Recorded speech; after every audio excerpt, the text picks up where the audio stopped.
খুতবা চলাকালীন সময়ে আমাদের খতিবরা কখনো খুতবা থামায়? প্রথম খুতবা শেষ, বসে, তারপরে দ্বিতীয় খুতবা। খুতবার মাঝখানে কোনো থামাথামি নাই। আল্লাহ রাসূল সাল্লাল্লাহু আলাইহি ওয়াসাল্লাম এটা কত প্রাণবন্ত ছিল। আল্লাহ রাসূল সাল্লাল্লাহু আলাইহি ওয়াসাল্লাম সোসাইটি ওরিয়েন্টেড একজন পার্সোনালিটি ছিলেন, সমাজের মানুষ কেন্দ্রিক, খুব সামাজিক ছিলেন আল্লাহ রাসূল সাল্লাল্লাহু আলাইহি ওয়াসাল্লাম। এজন্য খতিব হবে এরকম প্রাণবন্ত খতিব। সমাজে কি চলে, কি ক্রাইসিস, কি সংকট, ইয়াংরা কোন সমস্যায় ভোগে, আমাদের রাজনৈতিক অঙ্গনে কি সমস্যা, আমাদের অর্থনৈতিক অঙ্গনে কি সমস্যা, আমাদের সামাজিক অঙ্গনে কি সমস্যা, আমাদের পরিবারগুলোর ভেতরে কি ঝামেলা, প্রত্যেকটা কথা মসজিদের মিম্বার থেকে আসার দরকার আছে না নাই? আল্লাহর হাবিব সাল্লাল্লাহু আলাইহি ওয়াসাল্লাম মসজিদে নববীতে জুমার খুতবা দিচ্ছেন। খুতবা চলাকালীন সময়ে এক সাহাবী এসে মসজিদের মধ্যে বসে পড়লেন। আল্লাহর হাবিব সাল্লাল্লাহু আলাইহি ওয়াসাল্লাম সাহাবীরে বললেন, দাঁড়াও। সাহাবী দাঁড়ালেন। আল্লাহর নবী জিজ্ঞেস করলেন, কেন বসে বললা? 2 রাকাত পড়ছো নাকি? সাহাবী বলে, পড়ি নাই। বিশ্বনবী বললেন, তাহলে তাড়াতাড়ি 2 রাকাত নামাজ পড়ে বসে যাও। সুবহানাল্লাহ পড়ো। 2 রাকাত পড়ো নাই তো পড়ো, দাঁড়াও, তারপরে বসো। দেখেন, খুতবা চলাকালীন সময়ে আমাদের খতিবরা কখনো খুতবা থামায়? কথা বুঝেন নাই? জুমার খুতবা আপনারা শুনেন না? খুতবা চলতেছে, ওই মুহূর্তে ইমাম সাহেবরা কখনো খুতবা থামায়? মাঝখানে কোনো ঝামেলা হলে থামায় না। প্রথম খুতবা শেষ, বসে, তারপরে দ্বিতীয় খুতবা। খুতবার মাঝখানে কোনো থামাথামি নাই। কিন্তু আল্লাহর হাবিব সাল্লাল্লাহু আলাইহি সাল্লাম কেমন খতিব ছিলেন দেখেন। আল্লাহর হাবিব সাল্লাল্লাহু আলাইহি সাল্লামের খুতবা দেওয়ার স্টাইল এন্ড অ্যাটিটিউড এবং আমাদের খুতবা দেওয়ার স্টাইল এন্ড অ্যাটিটিউড, আল্লাহ রাসূল সাল্লাল্লাহু আলাইহি সাল্লাম এটা কত প্রাণবন্ত ছিল। আল্লাহ রাসূল সাল্লাল্লাহু আলাইহি সাল্লাম সোসাইটি ওরিয়েন্টেড একজন পার্সোনালিটি ছিলেন, সমাজের মানুষ কেন্দ্রিক, খুব সামাজিক ছিলেন আল্লাহ রাসূল সাল্লাল্লাহু আলাইহি সাল্লাম। তিনি দেখলেন একজন বসে পড়ছে, উনি খুতবা থামায় দিলেন। জুমার খুতবা থামায় বললেন, এই নামাজ পড়ছো না? পড়ো, 2 রাকাত পড়ো। আবার খুতবা শুরু করলেন। সুবহানাল্লাহ পড়বেন না? একবার তিনি খুতবা দিচ্ছেন, দেখলেন আল্লাহ রাসূল সাল্লাল্লাহু আলাইহি ওয়াসাল্লামের 2 জন নাতি হাসান আর হুসাইন রাদিয়াল্লাহু তাআলা আনহুমা, ছোট্ট মানুষ, একজন এদিকে দৌড় দেয়, আরেকজন ওদিকে দৌড় দেয়। আল্লাহর হাবিব সাল্লাল্লাহু আলাইহি ওয়াসাল্লাম খুতবা থামিয়ে দিলেন। মিম্বার থেকে নেমে আসলেন, 2 নাতিকে 2 হাতে ধরলেন, ধরে আস্তে করে জান্নাতের এই 2 সর্দারকে নিয়ে মিম্বারের উপরে দাঁড়ালেন। এই হাতে এই নাতি, ওই হাতে আরেক নাতি। এরপর দাঁড়িয়ে দাঁড়িয়ে তিনি বাকি খুতবা দিলেন। পড়েন সুবহানাল্লাহ।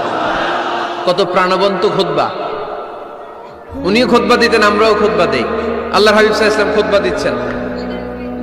এক সাহাবী এসে বলল, ইয়া রাসূলুল্লাহ, মদিনায় দুর্ভিক্ষ, বৃষ্টি নাই, আপনি বৃষ্টির দোয়া করেন। রাসূল সাল্লাল্লাহু আলাইহি ওয়াসাল্লাম খুতবা থামায় দিলেন, থামায় দিয়ে দোয়া শুরু করলেন। আল্লাহুম্মা আসকিনা গাইসান মুগীসান মারিআন মুরিআন নাফিআন গায়রা দার আজিলান গায়রা আজিল। আল্লাহ, উপকারে বৃষ্টি দেন, যে বৃষ্টিতে আমাদের ফসল জন্মাবে, সবুজ ঘাস লতা পাতা জন্মাবে, আমাদের গবাদি পশুর রিজিক বাড়বে, এরকম উপকারে বৃষ্টি আমাদেরকে দিয়ে মদিনাটারে ধন্য করে দেন।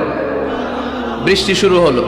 জুমাবার বৃষ্টি, শনি রবি সোম মঙ্গল বুধ বৃহস্পতি শুক্র, টানা 7 দিন বৃষ্টি। এবার বৃষ্টির চোটে মদিনায় বন্যা হয়ে গেছে। এতদিনে দুর্ভিক্ষ, এতদিনে কি? এখন বৃষ্টির বরকতের দোয়া করছে, বৃষ্টিতে এবার বন্যা। যেই সাহাবী বৃষ্টির জন্য দোয়া করতে বলেছিলেন, পরের জুমাবারের খুতবার সময় এসে ওই সাহাবী বলেন, ইয়া রাসূলুল্লাহ, আবার খুতবার মাঝখানে, ইয়া রাসূলুল্লাহ, আর বৃষ্টির দরকার নেই, আর দরকার নেই, এবার বৃষ্টি বন্ধের দোয়া করেন। আল্লাহর হাবিব সাল্লাল্লাহু আলাইহি ওয়াসাল্লাম খুতবা থামিয়ে আবার বন্ধের দোয়া, আল্লাহুম্মা হাওয়ালাইনা ওয়ালা আলাইনা, হে আল্লাহ আমাদের চারিদিকে দেন, মদিনাতে আর বৃষ্টির দরকার নেই। চিল্লায় পড়েন সুবহানাল্লাহ। এজন্য খতিব হবে এরকম প্রাণবন্ত খতিব। সমাজে কি চলে, কি ক্রাইসিস, কি সংকট, ইয়াংরা কোন সমস্যায় ভোগে, আমাদের রাজনৈতিক অঙ্গনে কি সমস্যা, আমাদের অর্থনৈতিক অঙ্গনে কি সমস্যা, আমাদের সামাজিক অঙ্গনে কি সমস্যা, আমাদের পরিবারগুলোর ভেতরে কি ঝামেলা, প্রত্যেকটা কথা মসজিদের মিম্বার থেকে আসার দরকার আছে না নাই? হুনাইনের যুদ্ধের কথা নিশ্চয়ই শুনেছেন। কত হিজরিতে হয়েছিল?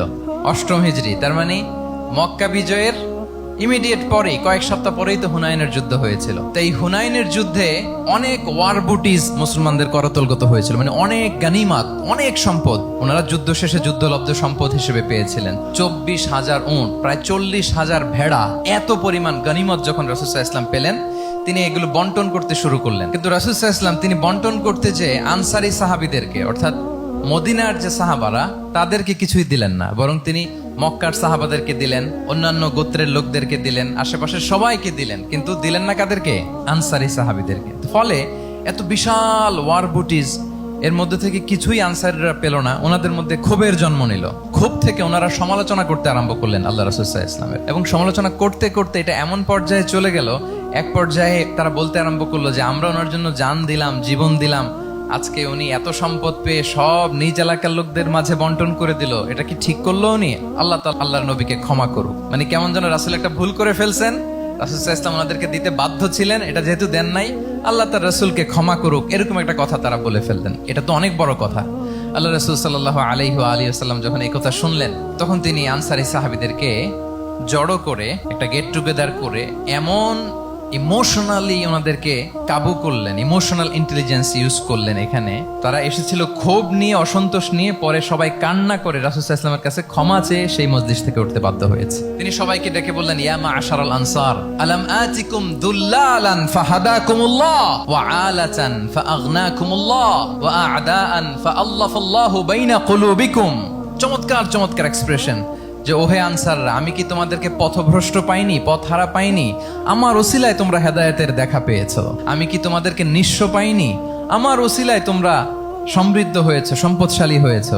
আমি কি তোমাদেরকে যুদ্ধরত অবস্থায় পাইনি? আউস খাজরাজ তোমরা তো fight করতেছিলে each other.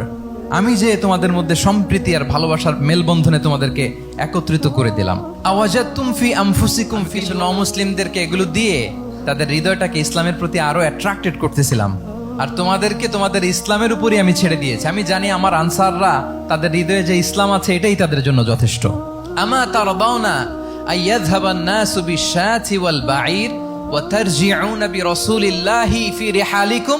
Won't you be happy that people go back to their country with sheep and camel and you go back to your country with Rasulullah?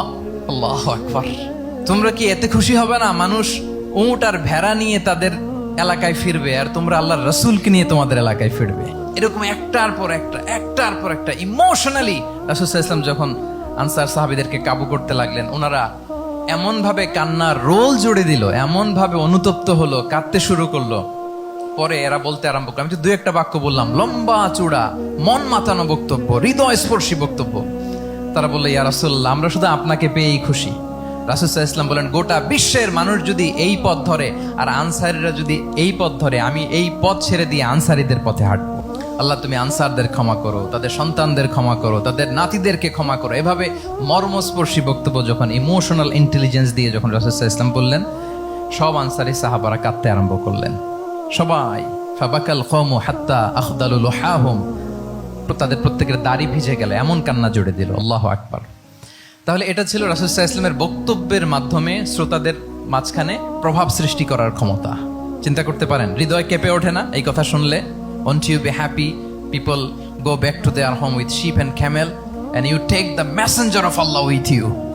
মানুষ ছাগল ভেড়া নিয়ে ফিরতেছে, তোমরা তো আল্লাহর নবীকে নিয়ে ঘরে। আহমদ ইবনে হাম্বলের হাদিস, কিভাবে ইমোশনাল ইন্টেলিজেন্স রাসূল সাল্লাল্লাহু আলাইহি ওয়াসাল্লাম ইউজ করতেন, আবেগ অনুভূতিকে কিভাবে নাড়া দিতেন রাসূল সাল্লাল্লাহু আলাইহি ওয়াসাল্লাম। এক যুবক এসে সাহাবাদের সামনে রাসূল সাল্লাল্লাহু আলাইহি ওয়াসাল্লামকে বললেন, ইয়া রাসূলুল্লাহ ইযান লি বিজিনা, হে আল্লাহর রাসূল, আপনি আমাকে জিনার অনুমতি দেন।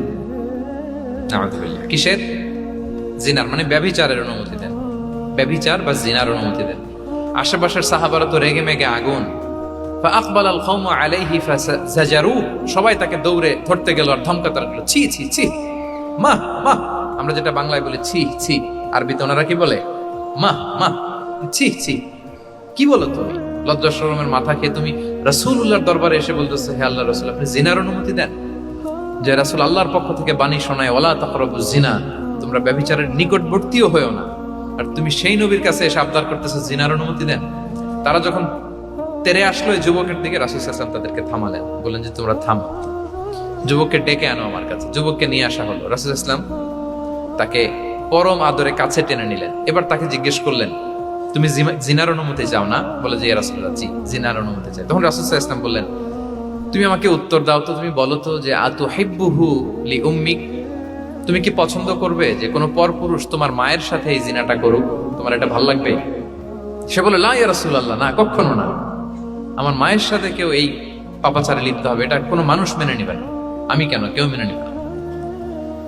তারপর রাসূল সাল্লাল্লাহু আলাইহি ওয়াসাল্লাম তাকে বললেন, আতুহিব্বুহু লিবনাতিক, তুমি তোমার কলিজার টুকরা সন্তান, কন্যা সন্তানের সাথে, তোমার কন্যার সাথে কেউ এই পাপ কাজটা করুক, এটা তুমি মেনে নিবে? এটা তুমি পছন্দ করো? সে বলল লা ইয়া রাসূলুল্লাহ, হে আল্লাহর রাসূল, কশিন কালেও না, কখনো মানবো না, আমার মেয়ের সাথে কেউ এই কাজ করবে আমি কখনো মানবো না। রাসূল সাল্লাল্লাহু আলাইহি ওয়াসাল্লাম আবার তাকে প্রশ্নবাণে জর্জরিত করতে লাগলেন, আবার বললেন আতুহিব্বুহু লি উখতি, তুমি কি তোমার প্রিয় বোনের সাথে কেউ এটা করুক, এই পাপাচারে লিপ্ত হোক, জিনা করুক, পছন্দ করবে? তোমার বোনকে কেউ এরকম করবে, অপমান করবে, এটা চাইবে তুমি? বলে কখনো না, লা ইয়া রাসূলুল্লাহ, কখনো না, কেউই তো পছন্দ করবে না এটা। তখন রাসূল সাল্লাল্লাহু আলাইহি ওয়াসাল্লাম বললেন, তুমি যার সাথে জিনার অনুমতি চাইছো সে তো কারো না কারো মা, কারো না কারো মেয়ে, কারো না কারো বোন, তুমি এভাবে কেন ভাবতে পারো না? সুবহানাল্লাহ। এই কথা বলার পরে তো সে একেবারে ইমোশনালি এমন ড্যামেজ হয়েছে, লজ্জায় কাঁচুমাচু হয়ে মাথা নিচু করে দাঁড়ায়। তখন রাসূল ইসলাম তার পিঠে একটা আলতো চাপড় মারলেন, পরম মমতায় আলতো চাপড় দিয়ে তার জন্য দোয়া করলেন, আল্লাহুম্মা গফির যামবাহ ওয়া তাহহির কলবাহ ওয়া হাসসিন ফারজাহ। আল্লাহ, তুমি এই যুবকের পাপ মোচন করো, আল্লাহ তুমি তার অন্তরটাকে পরিশুদ্ধ করো, আল্লাহ তুমি তার চরিত্রটাকে নিষ্কলুষ করো। এই হাদিসের রাবি উনি বলতেছেন, ফালাম ইয়াকুন বা'দা যালিকাল ফাতা ইয়ালতাফিতু ইলা শাই, ওই দিনের পর থেকে এই যুবক কখনো কোনো পরনারীর দিকে রাস্তায় তাকায় নাই। এই ইমোশনালি যখন তাকে দুর্বল করা হলো, তাকে যখন এইভাবে রাসূল সাল্লাল্লাহু আলাইহি ওয়াসাল্লাম প্রেজেন্টেশন করলেন, হাদিসের বর্ণনাকারী বলেন এরপরে আমরা কোনোদিন তাকে পরনারীর দিকে তাকাতে দেখি নাই। আবার কাবা ভাঙতে এলে পাঠাওয়া বাবিল, দাও খোদা দাও আমায় আবার উমার দারাজ দিল। সুবহানাল্লাহ বলেন। পৃথিবীর সবচেয়ে ছোট পাখি, সব পাখিগুলো সামনের দিকে উড়ে, এই পাখি সামনে উড়ে, এট দ্য সেম টাইম পেছনে উড়ে। যারা আল্লাহরে খুঁজে পায় না তাদেরকে বলবেন পাখির দিকে তাকাও। আওয়ালাম ইয়ারাউ ইলাত তায়রি ফাওকাহুম সাফাতিন ওয়া ইয়াকবিদ মা ইউমসিকুহুন্না ইল্লার রহমান ইন্নাহু বিকুল্লি শাইইন বাসীর। নাস্তিকগুলো কি আমার পাখিগুলোর দিকে তাকায় না? সুবহানাল্লাহ। এই যে পাখিগুলো থাকে ফাওকাহুম সাফাতিন, পাখিগুলো কেমনে ডানা মেলে উড়ে বেড়ায়, আবার নামার সময় ডানা গোটায়, ডানা ঝাপটায়, কেমন করে পাখিগুলো উড়ে। শূন্যের মধ্যে পাখিগুলো কেমন করে উড়ন্ত থাকে, এই পাখিগুলোরে শূন্যে ধরে রাখলো কে? কেউ ওদেরকে শিখায় নাই, শিখিয়েছে আল্লাহ। আল্লাহ বললেন পাখির দিকে তাকাও, আওয়ালাম ইয়ারাউ ইলাত তায়র, কারণ পাখির মধ্যে নিদর্শন আছে না নাই? পাখি নিয়ে গবেষণা করলে পাখির রব আল্লাহরে খুঁজে পাওয়া যাবে। এজন্য কোরআনের অনেক জায়গায় আল্লাহ পাখির কথা বললেন, ওয়া আরসালা আলাইহিম তায়রান আবাবিল, আবাবিল পাখি দিয়ে আল্লাহ আব্রাহারে শেষ করলেন। এরপর সাইয়েদনা সুলাইমান আলাইহিস সালামের একটা পাখি ছিল, নাম কি? হুদহুদ। ওইটার জুমিং পাওয়ার এত বেশি ছিল পাখিটার চোখে, সাইয়েদনা সুলাইমানের সিংহাসনও চড়তো, পাখিটাও চড়তো। আর কত নিচে সুমিষ্ট পানি আছে, এত উপর থেকে ওটা দেখে দেখে বলে